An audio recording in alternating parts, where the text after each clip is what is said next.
No More Mr. Nice Guy. Second book of the year 2019.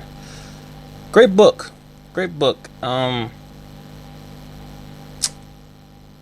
It brought a lot of things to the surface. A lot of things to my attention that, I thought I had a handle on. A lot of news flashes, a lot of wake up calls. It honestly wasn't the most comfortable book to read, in my opinion. So apparently I'm a recovering nice guy. Had no idea, and I did not think that book, was assigned to me. I didn't think that I needed to read that book. I didn't think that, I had nice guy tendencies. And I believe it was either Elliot Holst or Jordan Peterson that made the comparison of kindness and being nice, and how they're not the same. And how, someone who is nice is, doing something in an attempt to gain someone's approval. While on the other hand, someone who is kind does not have to be. They choose to be kind. While they have other options, they choose to be kind to someone. Kindness versus niceness. And honestly, I believe it's a disease. I believe being nice is something that you're taught. Society teaches us to blend in. Society teaches us to be a number, to be a part of the crowd, to, don't shake the boat.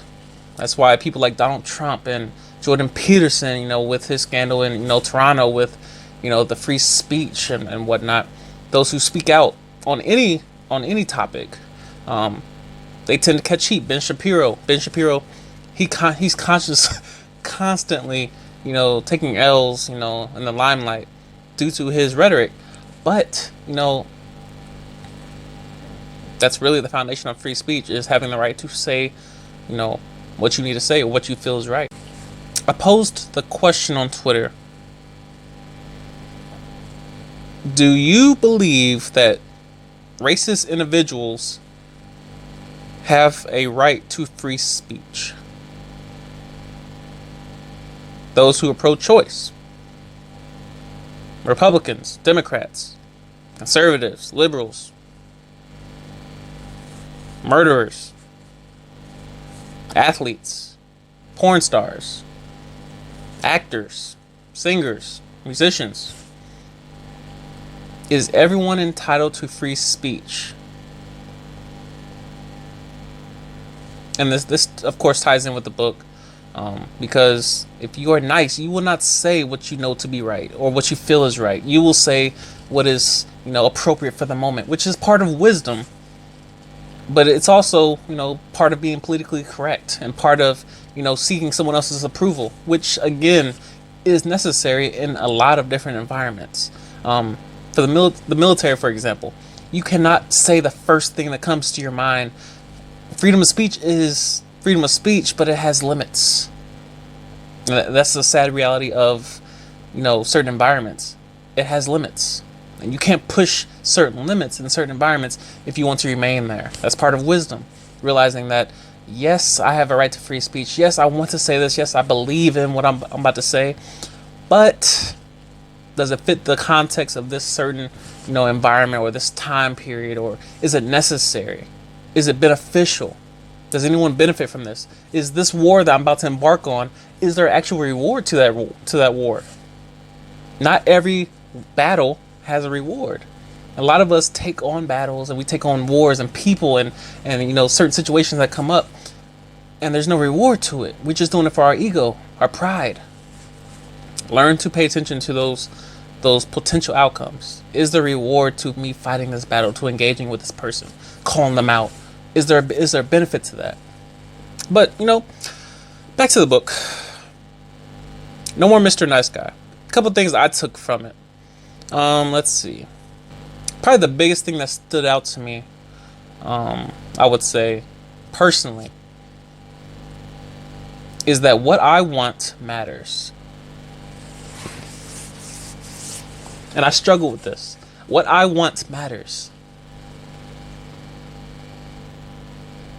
And he covered a range of different categories and topics, everything from your career goals, or even down to a single moment. I don't feel like doing that. I'm not going to do that. I'm saying no.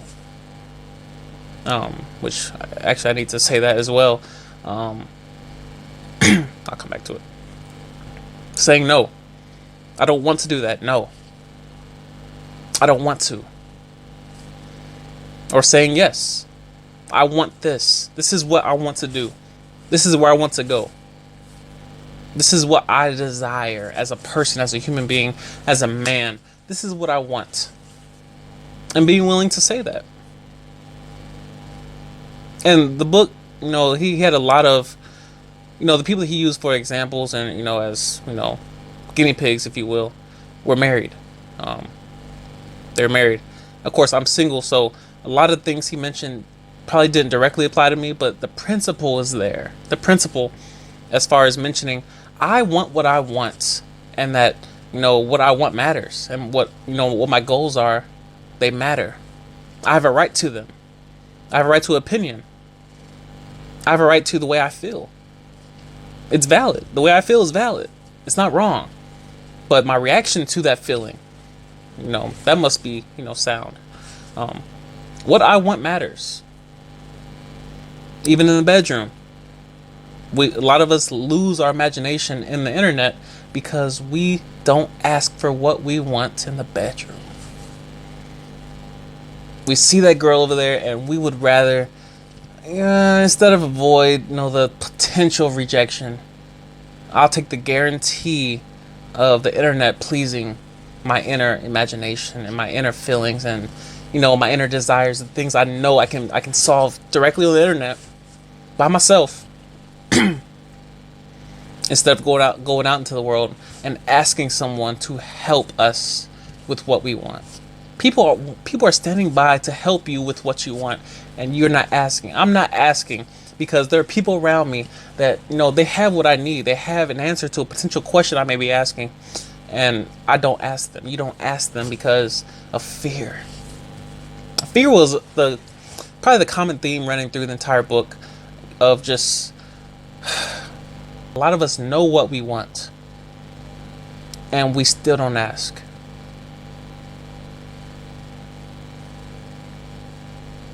It's a sad reality. Ask for what you want. Ask for what you want. There are people around you who want to help you. There are people around you who would love to be a part of your journey, a part of your life. There are people that want to help. And with your closed mouth, with your, going inside yourself. I'm reading 48 Laws of Power right now. And, they mention how closing yourself up in the castle, isolating yourself is the most dangerous thing you can do. Now, mind you, this book applies to both men and women. The title does, allude to just men, of course, but I make these videos for both men and women because I believe we are equal, when it comes to our minds, our brains. Yes, we have different hormones, and we have different reactions and different feelings. We react differently to the world around us, but we are equal in the playing field when it comes to what we are equipped with by default by our Creator. But here's one point I want to make, and I always give this advice to my sisters and young women who are in pursuit of family and marriage one day, and of course children, is that you are a first priority. You and I are a first, and I say a first intentionally. You are a first priority, meaning that it is okay to put what you want first. It is okay to want things and to pursue things you want. It is okay for you to want what you want. Go after it. And sometimes that means saying no to your friends and your family and your close loved ones. What you want, it matters. You're allowed to go after that. And we go through life saying no to ourselves, and we end up at resentment and being bitter and, the ultimate feeling of regret. That's not a way to live. To wake up at 40, 50, 60 years old, looking back at what we once could have had and should have did and didn't do. Now we want to do over, but life does not give you do overs. You have now. You have now. We're all in our nows currently. And trust me, if you do not set what you want as a priority, a first priority, you're guaranteed end result is regret. So, take the time for yourself. Take the time for your own career, for your own education, for your own growth, your own betterment, your own fitness goals, your own vacations, your own getaways. Make the time. I want to touch on something quite briefly because it's such a loud topic. Taboo. It's not directly brought up in the book, but it's something that kind of popped in my mind as I was reading it. Taboo. Does taboo truly exist? Is that really a thing? Why is it that all of us young folk, old, young, it's relative, we all say that, I want a freak. I'm a freak. I'm nasty. You nasty. We nasty together. Of course, alluding to, sexual, desires and actions and that whole world of beauty and imagination. Is taboo truly a thing? It's a question I ask myself. Why is it that, most men and a lot of women go to the internet pursuing, these inner desires, these unspeakables, these things in the back of our heads that we know we want. And in all honesty, amongst humans, it's probably the most common desire. But yet we go to the internet for these things instead of asking those who, we're involved with. Instead of just asking them, this is what I want. This is what I desire. This is what I think about, throughout the day. This is what drives me nuts. This is what causes my energy to rise. Instead of telling our partners about this, we would rather go to the internet and seek out these passions. Why? Why is that? This goes back to making yourself a first priority. What you want matters. Ask for it. You don't get it by default. You must ask. You have to ask.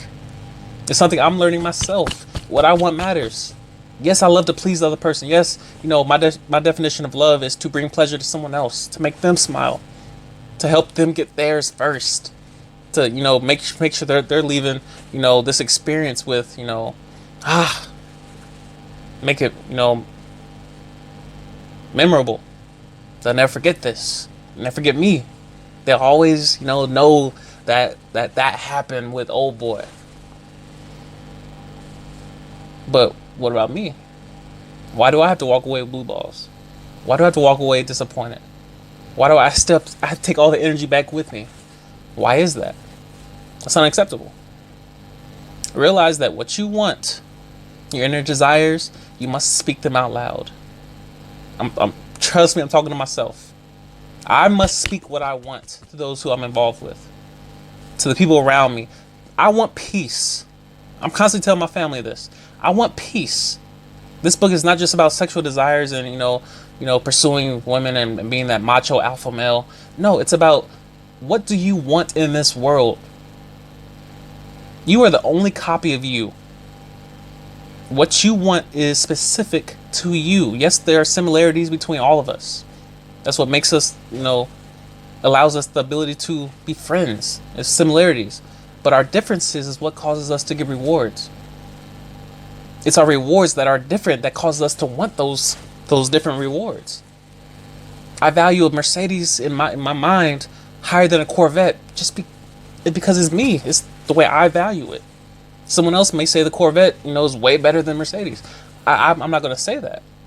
But it's because we're different. Ask for what you want. The topic of comfort comes to mind. And this book brought up so many different topics to discuss. I don't think I'll be able to cover all of them. I'll do my best.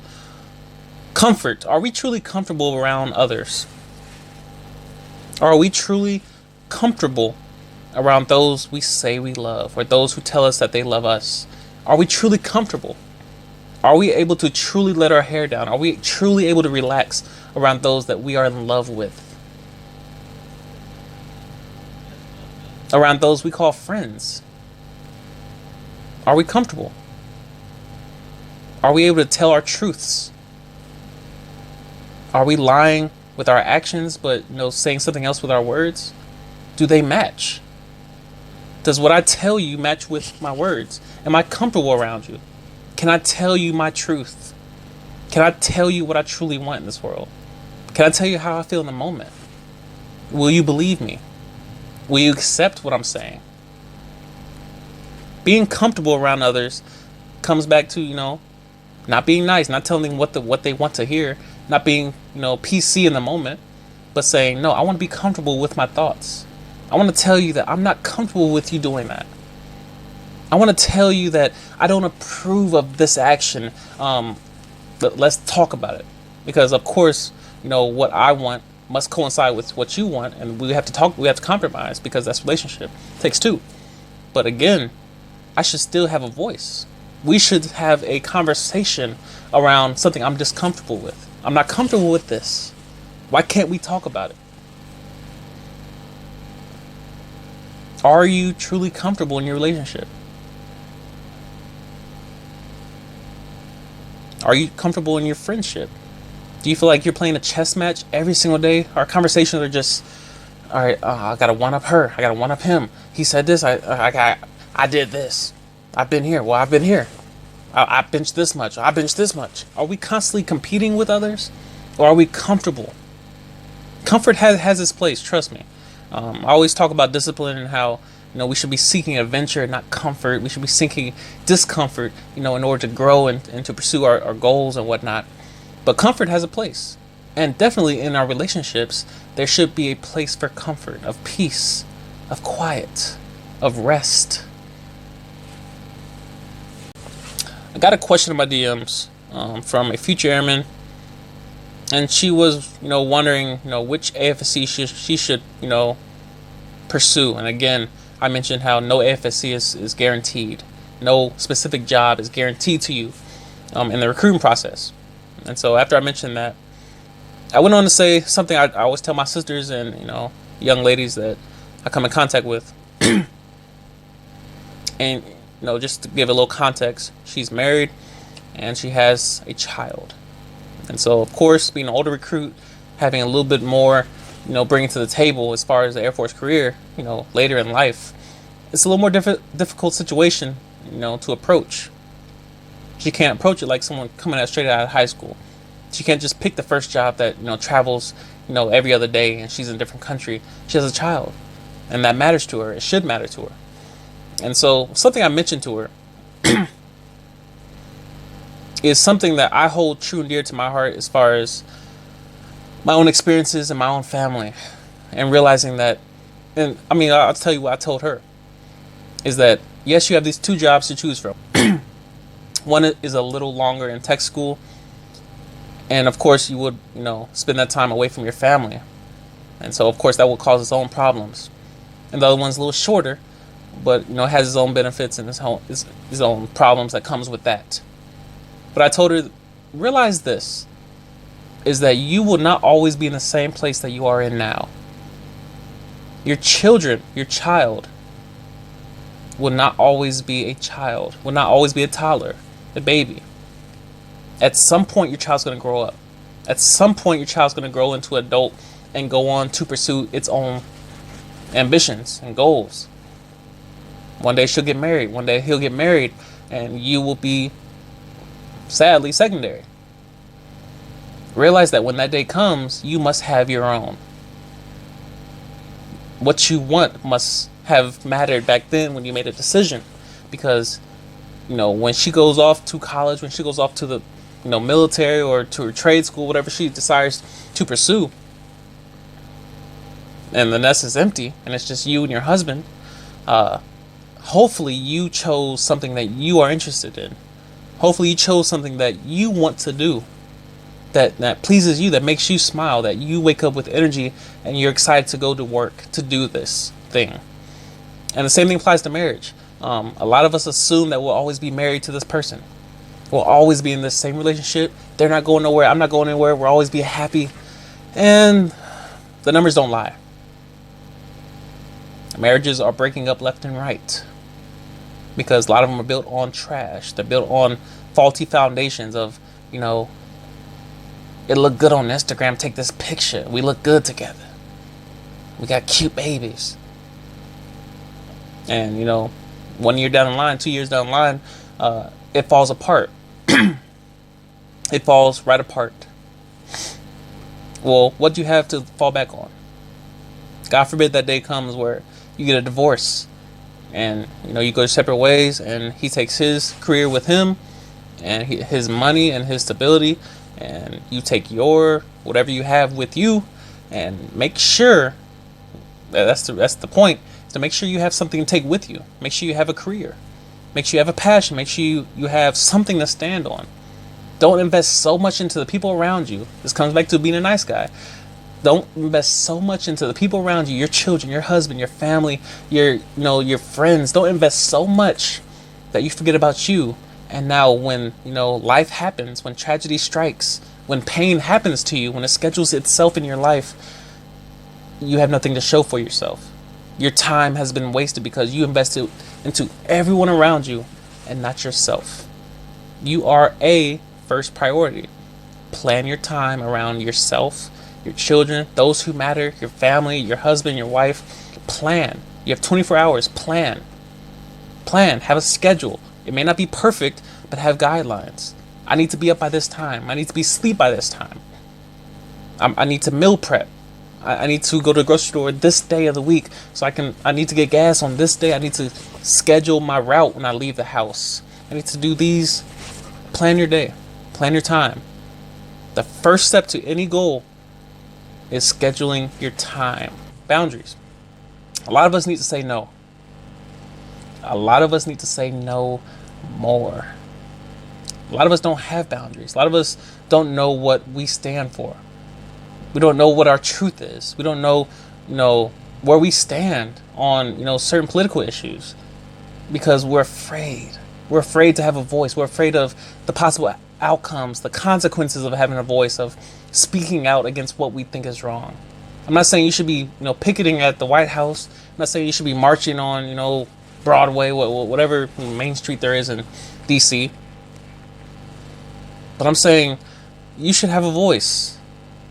Meaning you should know what you should be saying no to. Based off your goals, you know what you should be saying yes and no to. Where are your boundaries? I can't count how many women say they're celibate and they have no boundaries.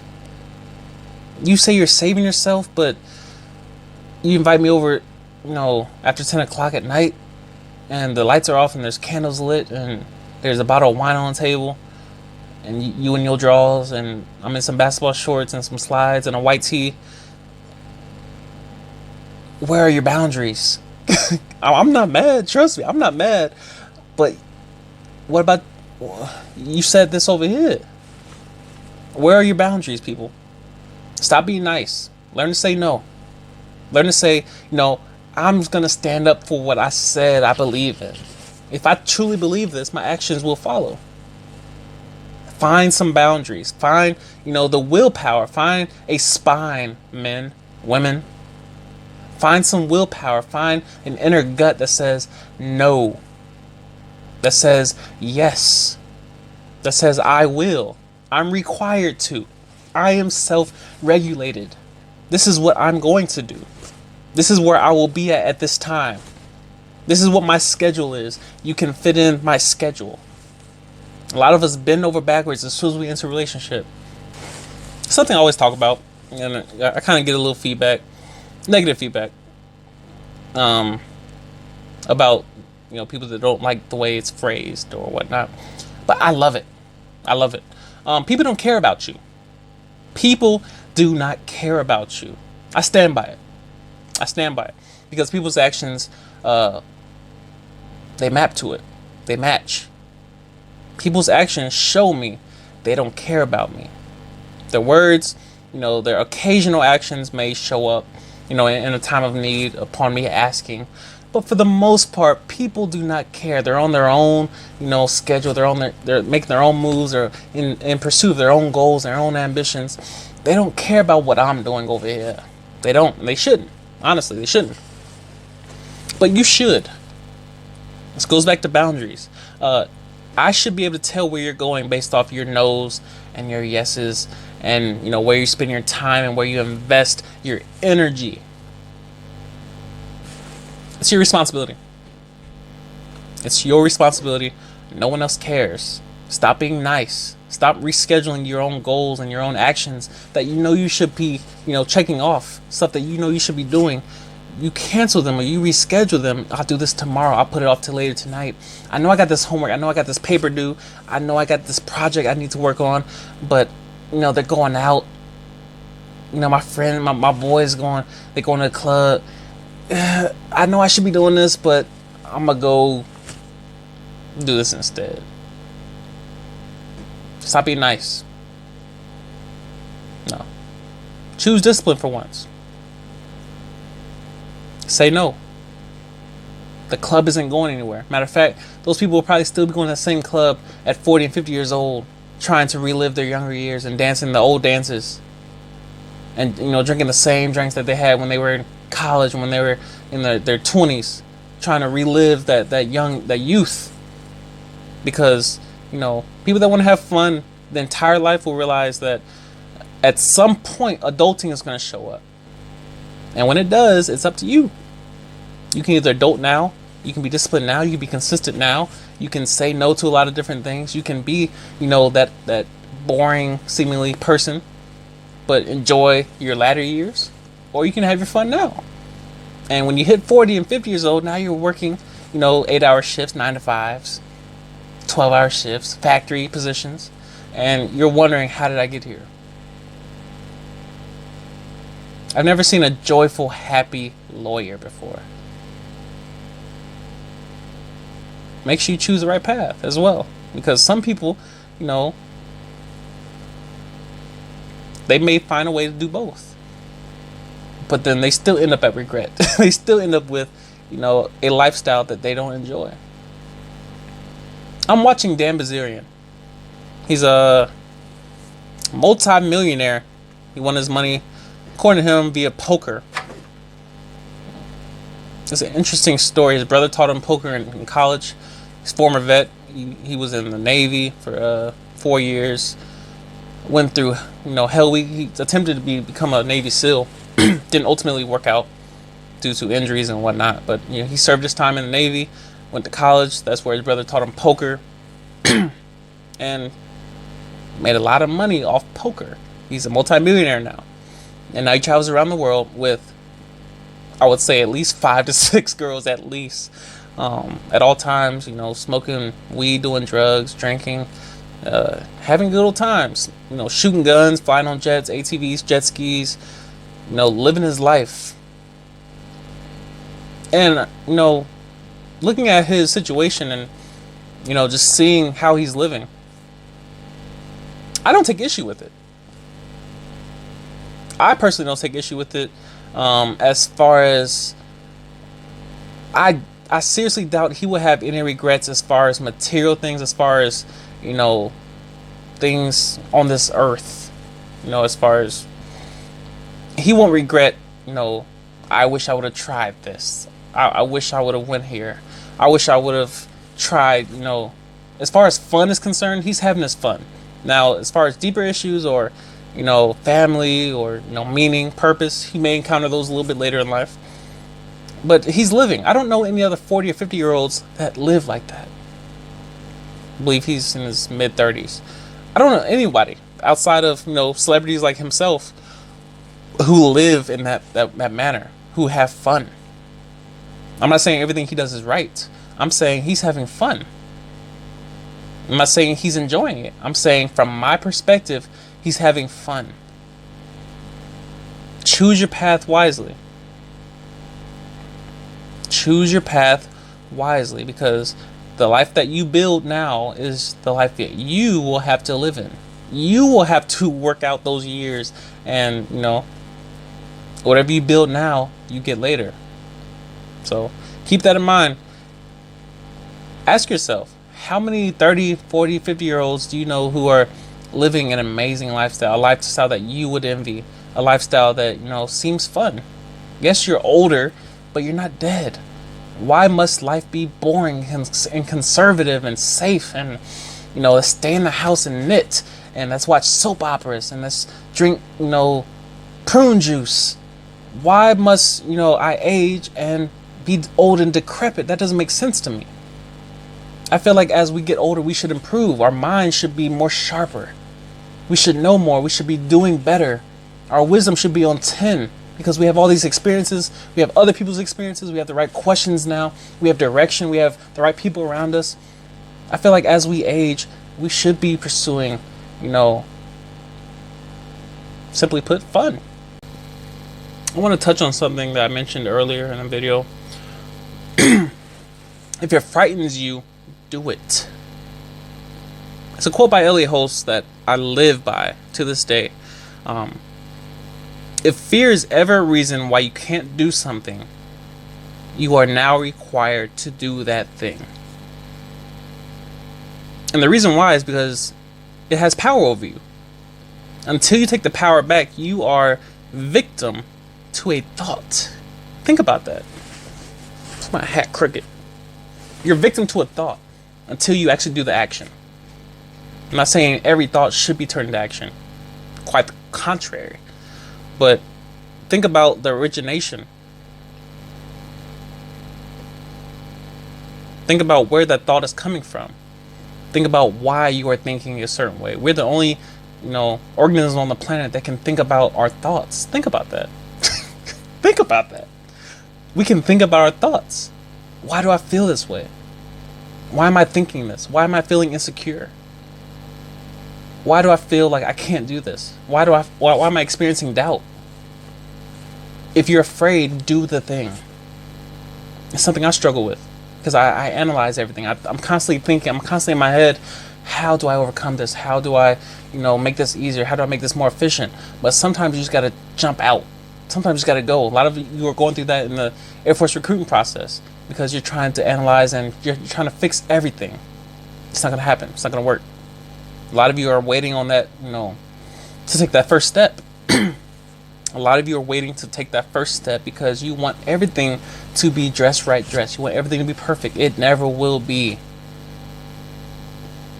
Meaning you will never start. You will never finish, because you're so caught up in the first, I want my first video to be perfect. I want an intro. I want an outro. I want the music to be perfect. I need to learn how to edit first. I need the perfect camera. I need all these different variables to be in sync, and it never will be. That's why you need to start, so you can learn quickly, because experience will give you firsthand knowledge on what you can do better, how you can improve this process, make it more efficient. Start. Don't be afraid. Fear is not a reason to stop. It's a reason to go. It's a reason to do. It's a reason to run into it. If you're afraid, do the thing to have the power. Another thing that was brought out in the book was that nice guys tend to avoid conflict at all costs. Nice guys want, everyone to be happy.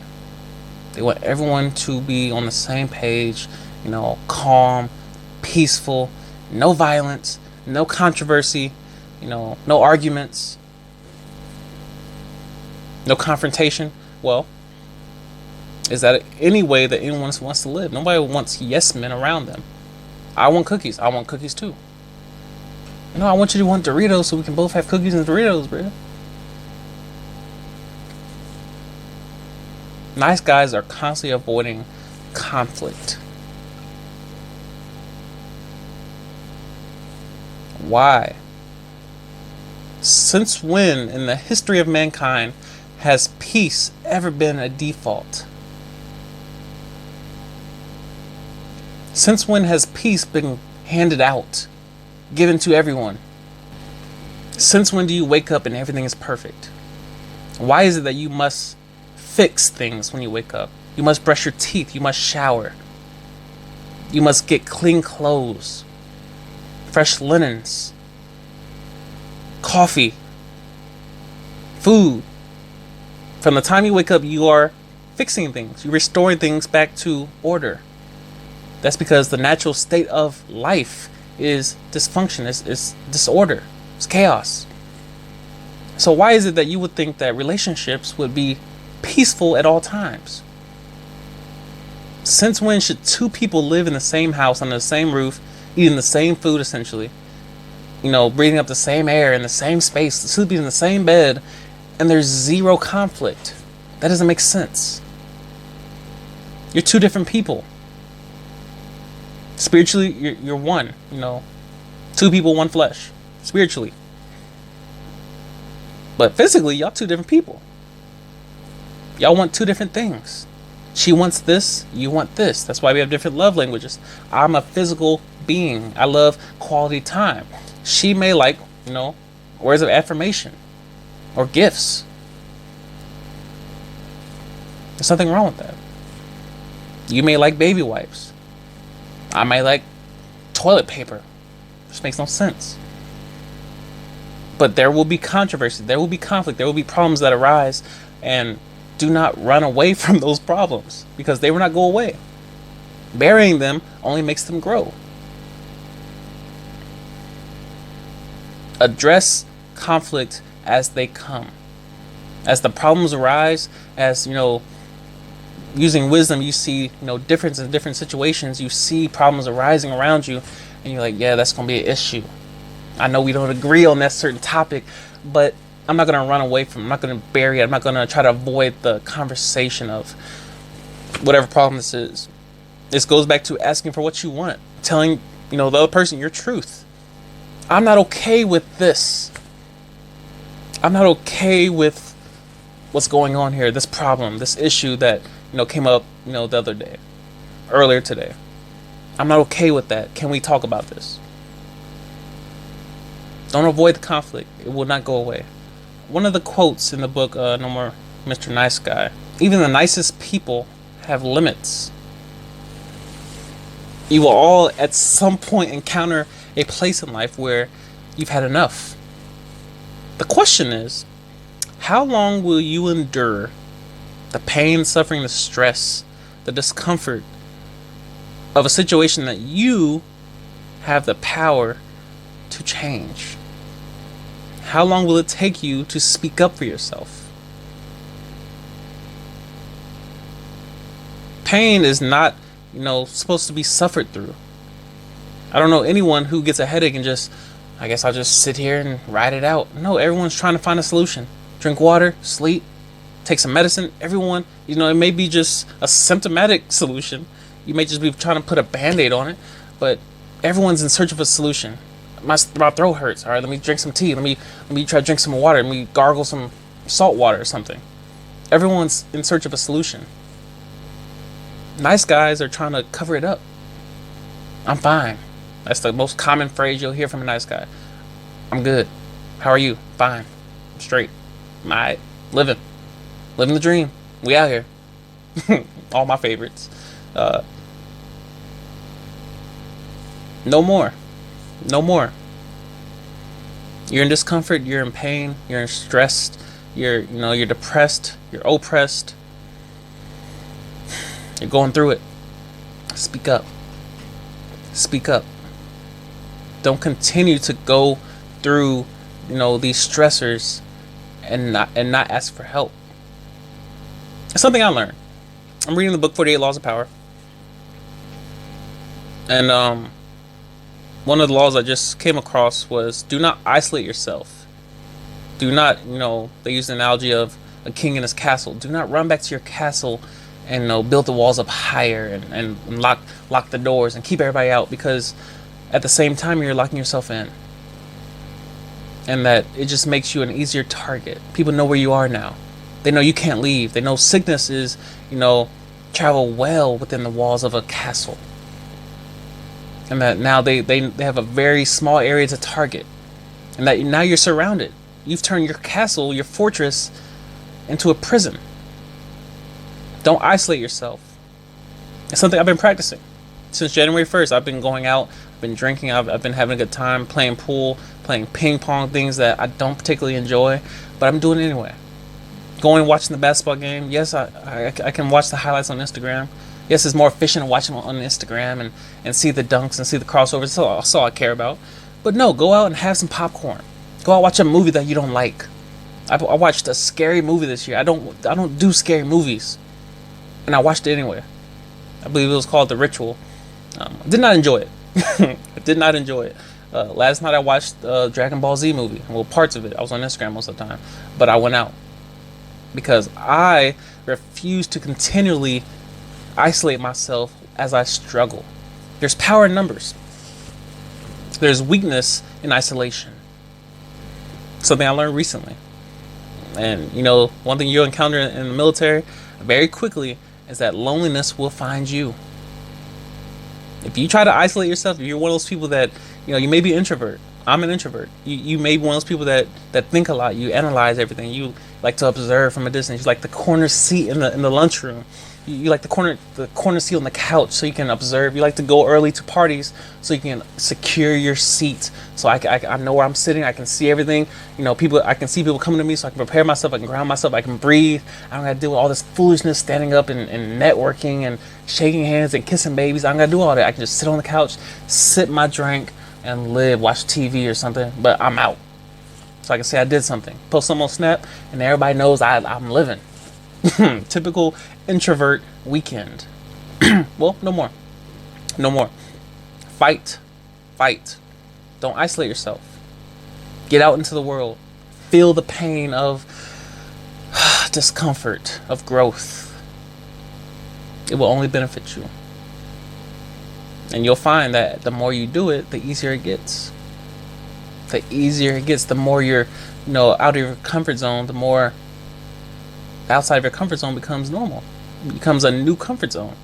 And then you have to push yourself even more. And then now you have to, the cycle repeats, as life does, as history does. So, relationships. Let me preface what I'm about to say with the following statement. I am single, never been married, don't plan on getting married anytime soon. I'm studying marriage and the principles that should be undergirding marriage and everything associated with that. So, relationships.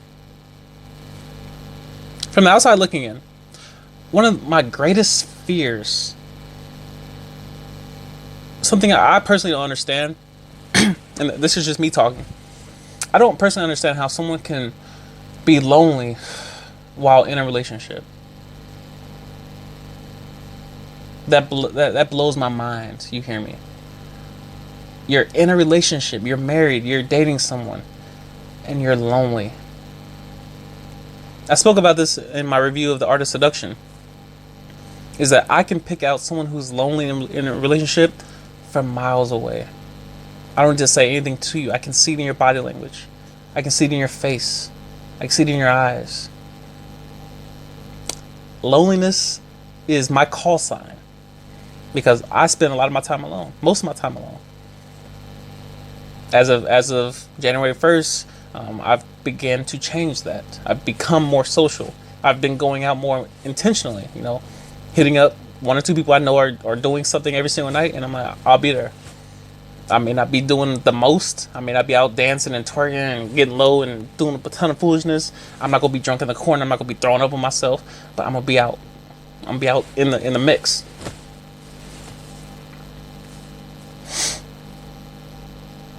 But how is it?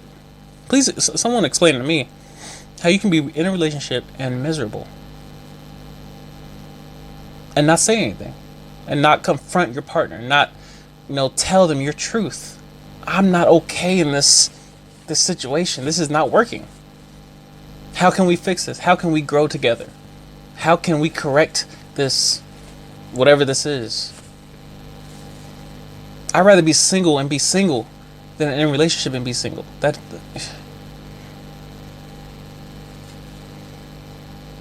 What you are unwilling to confront will not change. It will become your normal. Depression will become your normal if you're unwilling to confront the issue. This all ties into being a nice guy, a nice woman. Why are you living in an unhappy situation? If it's broken, ask why. We need to address this. Stress is a sign to ask a question. Pain is a sign to ask a question. Why am I in pain? What is causing this? Where is this coming from? We will rather put a band-aid on it. I'm going to go cheat. I'm going to bring in this other person. I've been watching a ton of YouTube videos on polygamy. Interesting stuff. Interesting stuff. I find it very intriguing. That's a whole separate other video. But yeah, we put band-aids on stuff because stuff is broken and we think, what if I add more? Maybe more of this will fix it. The government loves to throw extra money at stuff. What if I add more money to this broken plane? Maybe it'll fly. Maybe the budget just needs, maybe we need more money instead of managing what we have. Maybe I know I'm in debt. I know I'm in debt, but I just need, extra $2 an hour. I need an extra job. I need more hours at the factory. I heard I read a quote from Dr. Mike Murdoch. Debt is proof that you have not overcome greed.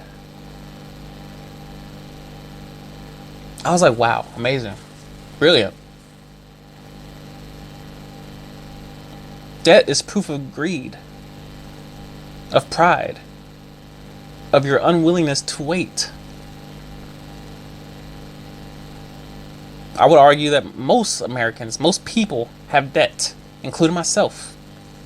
We owe someone something. Somebody is coming for their money because we were unwilling to wait. Most things that we are pursuing, and I would even argue houses fall into this category as well. We could save for these things, but we want it now. I want that Beamer. So I'm gonna go ahead and take this little loan out, man. I'm gonna go ahead and lease this mug because we don't want to wait. Take the long route, save the money up, pay cash money, and negotiate on a lower price. I'll pay close to wholesale what you paid for it, so I can get a quality deal because these cars being pumped out, and everybody's just catching a loan, catch a loan, including myself. But yeah, realize that debt is proof of greed. It's proof that you could not wait. It's proof that you were impatient. I want to read you an excerpt from No More Mr. Nice Guy by Robert A. Glover. And I'm not going to lie, this part hit me in my kidney. And I lied to you not. This is probably one of the most painful part of the books for me to read because it applies directly to me. And it reads as follows. In general, people are not drawn to perfection in others. People are drawn to shared interests, shared problems, and an individual's life energy. Humans connect with humans. Hiding one's humanity and trying to project an image of perfection makes a person vague, slippery, lifeless, and uninteresting.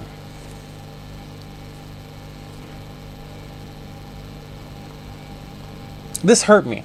Reading this, I saw myself so clearly that it was like a mirror on me. It's something I struggle with because I know the value of reputation. It's also something that came across in 48 Laws of Power, Robert Greene. Is that reputation, and in my opinion, I believe reputation is more valuable than first impressions.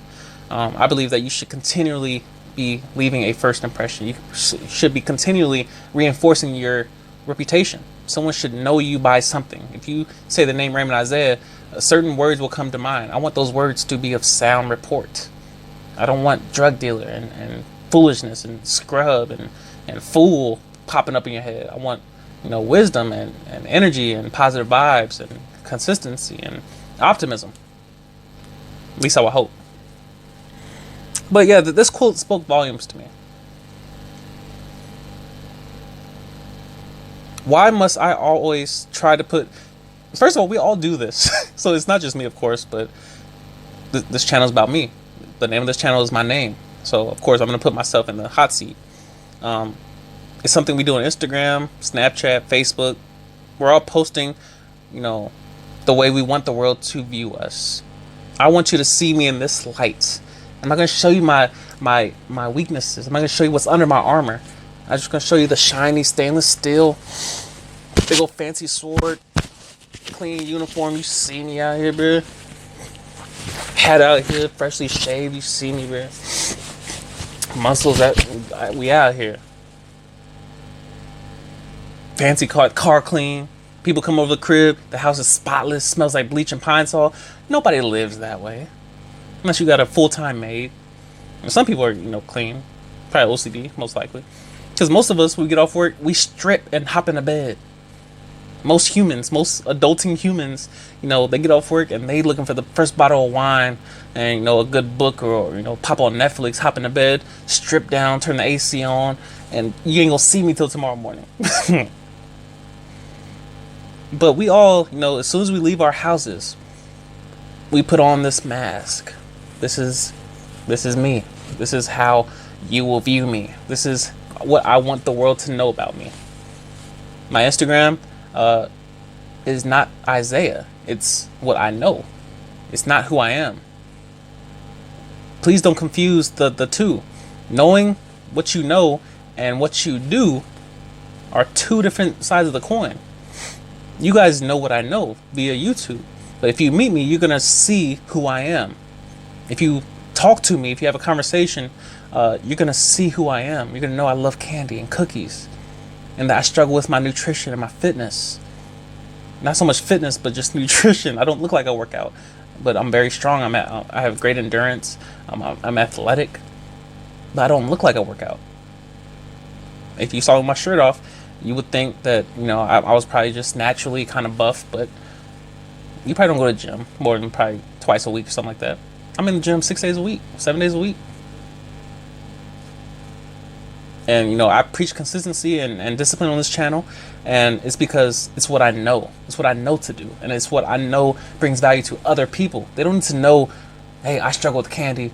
Good luck with the ASVAB. Good luck with MAPS. Good luck with losing that 10 pounds for, to swear in to the Air Force. That doesn't benefit you. But to tell you the truth and to tell you that I'm struggling with this, but I overcame it in a certain part of my life, and then I struggled here, and then I overcame this, and then I got to this stage of my life, and I fell on my face. I failed completely, but I got back up in this area, and I keep moving. I keep making moves. I keep trying. I struggle with depression. I struggle with loneliness. I struggle with feeling like no one cares. I feel like everybody wants something from me, but I'm getting nothing in return. I struggle with that, but yeah, I keep going. That benefits someone. That benefits people. And so in our relationships and our friendships, it's okay to tell someone who you are. Nice guys are putting up masks and fronts. I'm perfect. Don't worry about me. Don't ask me how I am. I'm good. Everything's perfect. I'm fine. Nothing's wrong. I don't need help. I can lift this by myself. I don't need help. Don't worry about me. Don't pray for me. Matter of fact, say a prayer. Just say a general prayer. I'm fine. I don't need anyone. I'm self-regulated. I'm independent. I'm a grown woman. Grown man, bro. I don't need no help. Get your hands off me, bro. Get your hands off me. I'm fine. Nice guys are constantly we are constantly we're fine when we're not. One of the greatest changes in my life starting this year, January 1st, was when I decided to start saying yes to, the friends I made here. They're saying they're going out, to have a drink. You want to go? And my 2018 response, you guys already knew, I was in bed by like 7, 8 o'clock because I had to get up at 2:30. I was killing that 2:30. I was beating the alarm clock. Waking up, reading some YouTube, watching some YouTube, some podcasts, audiobooks that started this year, 2019. But I was on my path. I was working.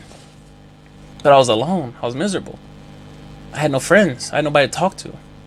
I had nobody to share my struggle with. I said, this is not working. I can't sustain this.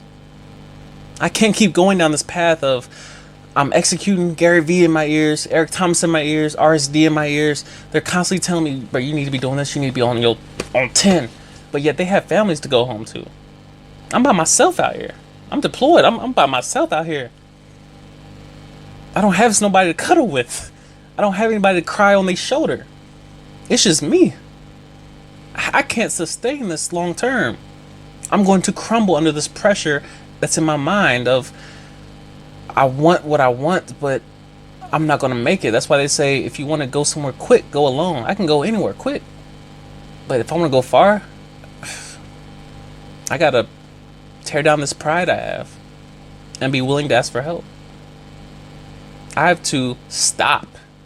Like, stop. You guys notice the volume of content I've usually been posting on this channel has dropped immensely. Because first of all, I'm turning to quality in 2019. Quality is my goal for this year.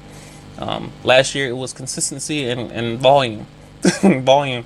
This year it's consistency. I'm working on my craft. I'm working on my editing. I'm working on, my software, my hardware, and the tools I'm using, and building my library in my mind, building my mind up. I can't continually put out content and not build this up. I have to know at least 15 times more about what I'm talking about than what I'm just putting on YouTube. I can't just tell you everything I know and then you guys ask a question. I can't answer the question because all I knew was what I said. So, January 1st, this month, has been eye-opening as far as my ability to cope and to endure in this environment and to last in the struggle. Because other people are struggling as well. I'm not alone in this environment. I'm not alone in this deployment. There are other people here. And so it has benefited me to not be prideful, to ask for help, to tell people, yo, are you doing anything tonight? Hit me up. I want to go. I want to be a part. You having a movie night? Can I go? Can I get an invite whenever y'all have another event? Y'all having a dance party? I'll be there. I'll be there. It starts when? 10 p.m. I'll be there. I will be there. And I make myself go.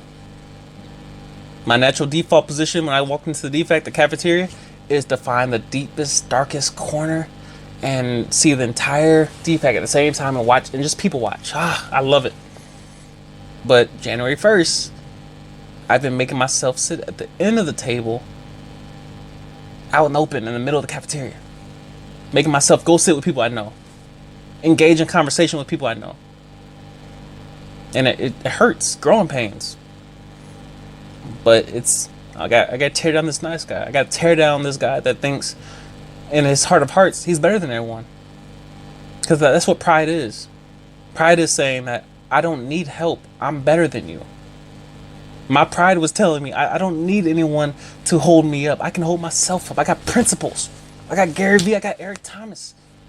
I got Julian, Blanc. I got Tyler from RSD. I got all these people in my ear telling me, you don't need help, bruh. You're a man. You're alpha. I got Mike Rashid telling me I'm alpha as fuck, bruh. Elliot Holtz telling me, do your deep breathing. You're all up in your head because you're not stretching. You're not in your head. You're not doing your energetics. But hell no. Hell no. I'm human. And there are other humans around me. And I am not, a specialized, created human. No. I'm different. But I'm human. And if I need help from other humans, I must humble myself and ask. One of my favorite quotes in the book. What one man can do, another man can do. And Gary Vee has alluded to a couple of these concepts. If another human being has done something that you want to do, and they started in the same or similar or a position less than yours, your excuse is invalid. The reason why you can't achieve is invalid. You're no longer entitled to that excuse of why you can't achieve because someone else has done it. You said you have kids, you have a husband, you have a wife, you're in full-time college. Someone else has done it. You're not the first person to go to college and have a family. You know, the first person to go to basic training and have a family. It's possible. Look around you. Look on Instagram. And be careful. Be careful of social media in general, because a lot of things you're seeing is not real. You'll be amazed what technology can do. But look at the humans around you. Look at the people. Look at the success stories. If another human can do it, you can do it. Nice guys will constantly be trying to measure and analyze everything, saying they did that because of this variable right here. Their genetic predisposition allowed them to achieve in this area, so they can do 2 more pull-ups than I can. No, if another human being can do it, you can do it. Your excuse is invalid. You're not entitled to that excuse any longer. Fix it, meaning fix your mind. Realize that you're both flesh and blood. Navy SEALs are flesh and blood, just like we are. Just like, you know, those who sit at a desk. Those who are civilian. I'm human just like you are. Why do I get to wear the uniform and you can't? Yes, there are certain circumstances you can't control, but as far as fundamental, you know, similarities, we're the same. We're both human.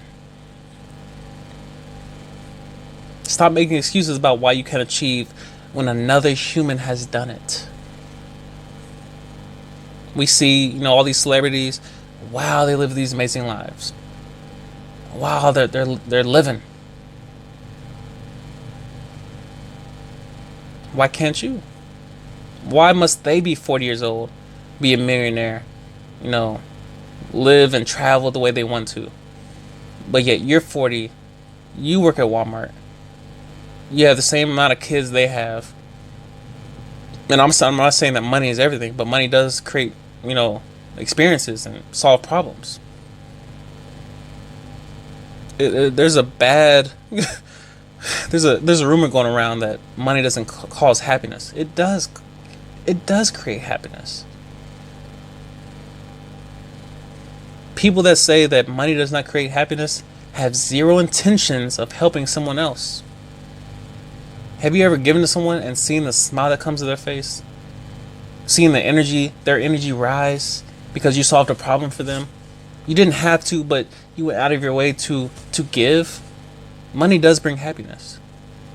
Stop lying to yourself about why you don't have money, because maybe you're undisciplined with your money. What you have, what was given to you, what you were blessed with, you didn't manage it properly. And we say, well, the love of money is the root of all evil. We start quoting the Bible, trying to find, you know, something out of context to authorize us to be broke. That does not make sense. That does not make sense. You're broke because you did not manage what you have. Self-respect, courage, and integrity look good on a man / woman. Self-respect, courage, and integrity look good on a human. Have some respect for yourself. That quote is very self-explanatory. Have some respect for yourself. Be willing to say no. Be willing to say no. Be willing to go alone. That's one of my favorite hashtags. Be willing to go by yourself with no one's approval, with no one saying, I'm here to assist you, to help you build. Go alone. Stop falling for the first thing. Integrity is basically assuming you have something to stand for. Is you have some type of principle in your life that allows you to operate in a certain way, in a certain manner. Courage is being afraid but doing it anyway. We're all afraid. Tyler Gurdon, I believe his name is, from Real Social Dynamics, RSD for short. He mentions how we're all afraid and tired. We just want someone to tell us what to do. Just tell me where to go. Tell me what to do so I just get this done. We hire trainers because we want someone to just tell us what to do. I'm thinking about hiring one when I get back to DC. Just tell me what to do. Just tell me where to go. Tell me how much to lift. Tell me how long to do the treadmill. Tell me what to eat. Tell me what not to eat. Tell me how much more to work. Tell me how much less to work, when to rest. But courage is being afraid, being clueless, being lost, and say, I'm gonna try anyway. I'm still gonna go. I'm gonna give it my best effort. Self-respect. The willingness to say no. That's not for me. I'm not willing to go. Nah. That does not line up with my principles. No, I'm not gonna lower myself to that. No. Try some of these different principles: self-respect, discipline, consistency, courage, integrity. When everyone's watching, when no one's watching, when 2 people are watching, when your children are just watching, where's your integrity? Where is it? It's tested when everyone's watching, no one's watching, when you want to do the thing, when you don't want to do the thing. Integrity is being measured. One of my favorite topics to speak on is shame. Where does shame come from? How did we become aware that we are ashamed of something? What is the context that we are required to have, to be aware of, that we are ashamed in a moment? That's why I mentioned previously about, the taboo and where does that come from? Because we feel ashamed to mention certain things. We feel afraid that they may reject us because this is what we want, this is what we desire, and we're afraid to put ourselves out there. We're ashamed of what we want. Where does that come from? There's a quote from No More Mr. Nice Guy. Toxic shame is the belief that one is inherently bad, defective, different, or unlovable. Toxic shame is not just a belief that one does bad things. It is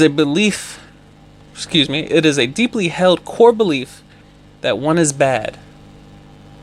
That the person is bad. Not what they do is bad, but that the person is bad.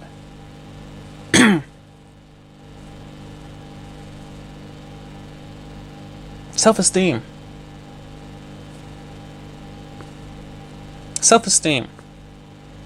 There's so many different ways that one could arrive at how they regard themselves, how they see themselves in a mirror. I can't believe who mentioned this, but basically someone said that they choose friends based off the way they see themselves, or they see themselves the way others, they perceive others to see them. How do you view yourself?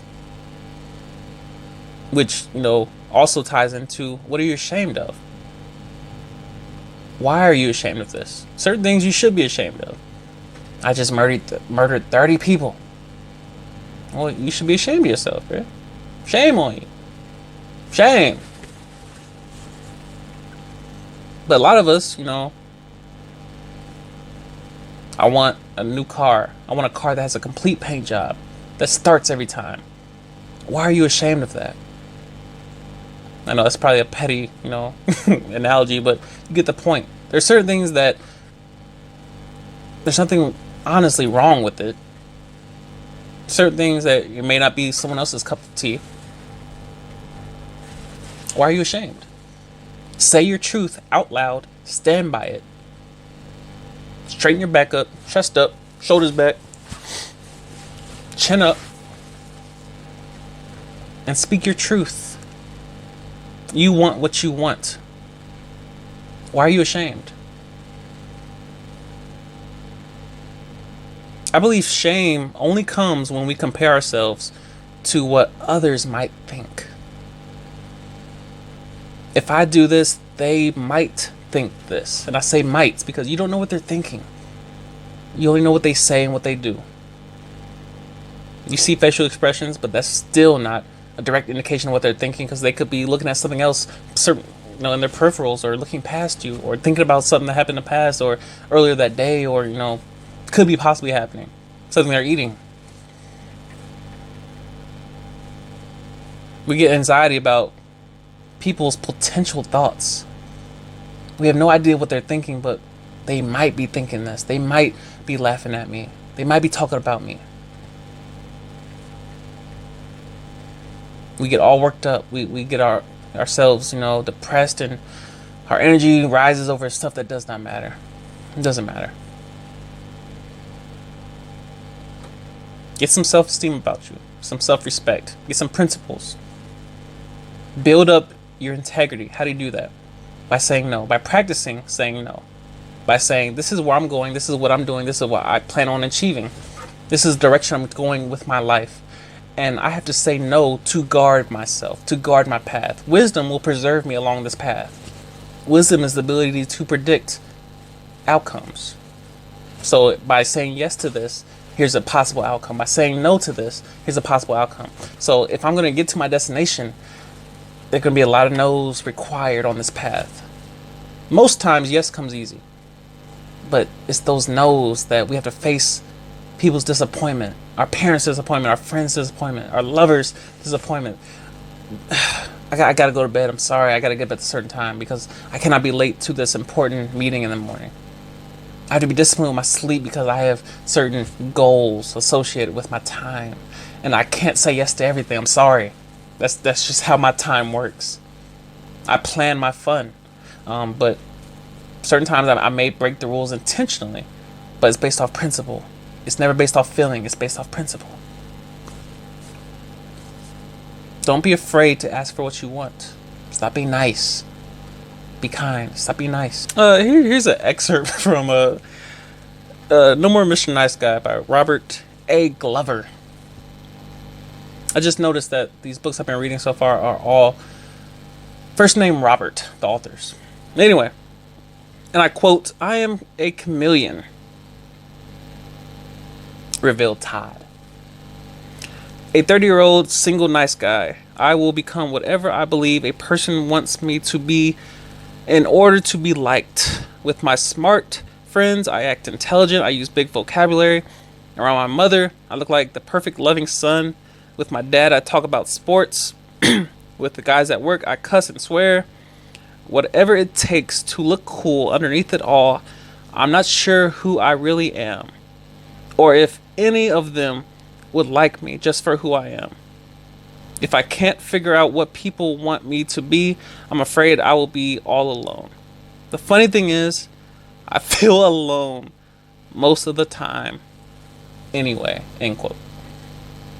If this didn't hold up a mirror to my face on gall, this spoke volumes to me. Because I am the chameleon. Because I operate off of wisdom. It's both a gift and a pursuit of mine. I seek wisdom, knowledge, and the application of said knowledge. That's what wisdom is how to do something, how to not do something, how to go about, the proper reaction in a given moment to a stimuli. And so wisdom teaches me how to adapt, which is a seed to remain in a certain environment. So I'm like, if I'm going to the gym in the hood and I'm about to hoop and get buckets out here on these niggas, bruh. I didn't want to say it, but I would say it anyway. I know there's a certain way I act. My language changes. I start saying bruh more. And on gall. On me, bruh. You can't guard your boy. Like, I change. I turn into hip-hop personified. I go to, a more white neighborhood. And all of a sudden I turn into afternoon ma'am. Good day, miss. How are you? Oh, I'm blessed. Bless you. Thank you. Oh, appreciate you. Good day. Like, that's literally how I talk. For most of the video, I've been talking like Raymond. Like the real me. But yeah, it just depends on who I'm around. I've called that for the longest wisdom. And I still call it wisdom because if you want to remain in a certain environment, you have to know who's in charge of that environment and what the principles and what the laws are in that environment in order to remain there. You can't go to church, breakdancing in the middle of the floor, during an offering. It's not going to bode well. It's just certain things you just don't do. If you're in a formation, that's not the time to start doing, your comedy routine or start freestyling. You're going to take L's, especially if you're basic training. You get the point. So, what did I take from this? Because, again, this could be turned into principle. This could be called wisdom. Some will call this, oh, you just change for whoever you're around. You're not really being yourself. You have the ability to discern difference in environment, but that's not you. Which one is really you? Which one is Ray? Is Ray the hip hop talking, jive, turkey talking Ray? Is he the one that hoops with the niggas at the gym and it smells like weed in there and everybody about to fight over something? Or is he the smooth, articulate, kind and generous and meek and quiet in the corner, doesn't want to hurt anyone, mild-mannered gentleman? Or is he the nerd that can talk up tech and start talking about, sensors and the latest tech that came out and MKBHD and Casey Neistat? We start getting into all these different, tech conversations. Or is he the sports jock who can talk about the AD trade and KD and the Warriors and LeBron and Kyrie? And where is he going? Is he going to stay on the Celtics? And he ain't going to stay on the Celtics. And why Lonzo Ball can't shoot, and why none of the Ball brothers can guard me, and why they all low-key kind of dusty, but LaMelo probably got the best chance of making the league, and LiAngelo can low-key shoot lights out, so he might make it. Lonzo's kind of the dustiest out of all of them, honestly. Which one is which one is me? Which one is me? I'm all of them. I'm all of them. The question that should be asked is, why do you change? Why do you adapt? Why does your language change? What happens after that? What happens after you change? How far do you change when you enter certain environments? Do your principles immediately drop? Do you lose track of everything that is right and wrong as far as your worldview is concerned? Where do your morals land when you change in certain environments? Who are you when it comes to right and wrong? Why? Why do you change? And what happens when you change? And how far do you change? And how far away from your principles do you go when you change? And then, like, the last line that completely blew me away.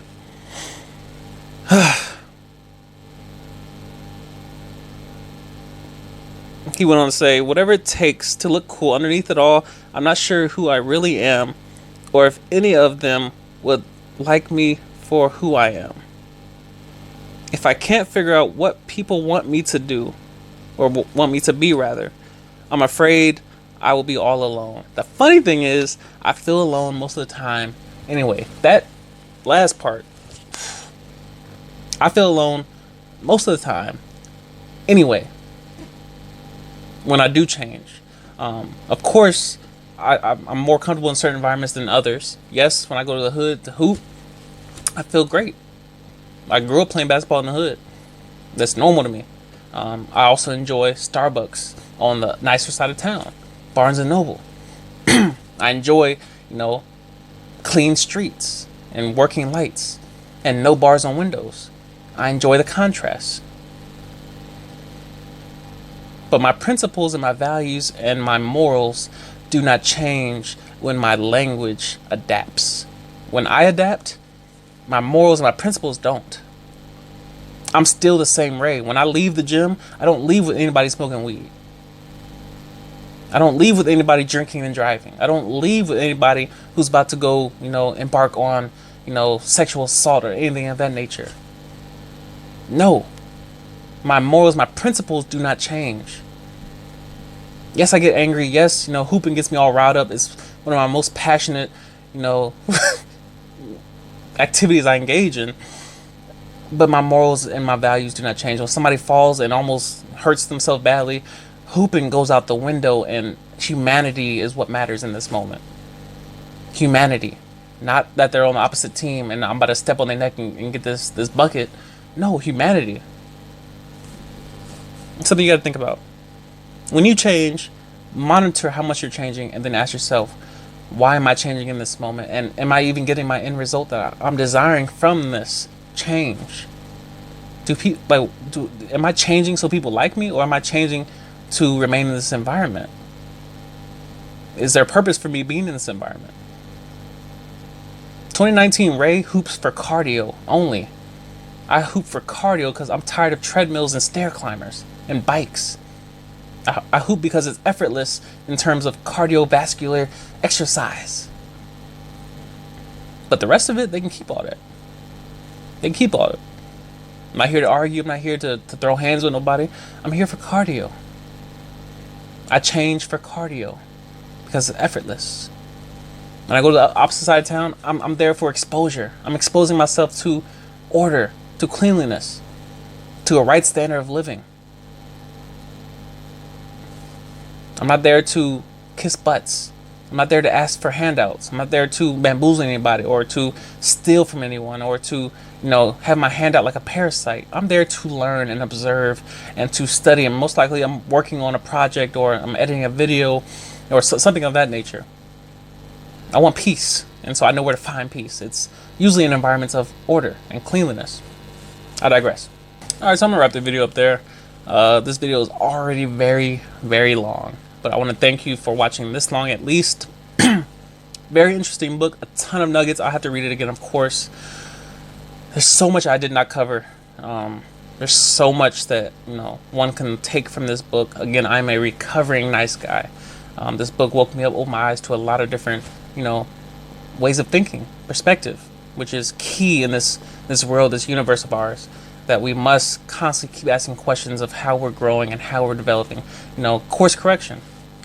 As I grow as a human being, as 26-year-old black male in America, currently in the United Arab Emirates, I'm constantly asking myself, how can I be more efficient? How can I be better? What am I missing? What area of my life do I need to work on? This is one of those areas. Saying yes and no equally.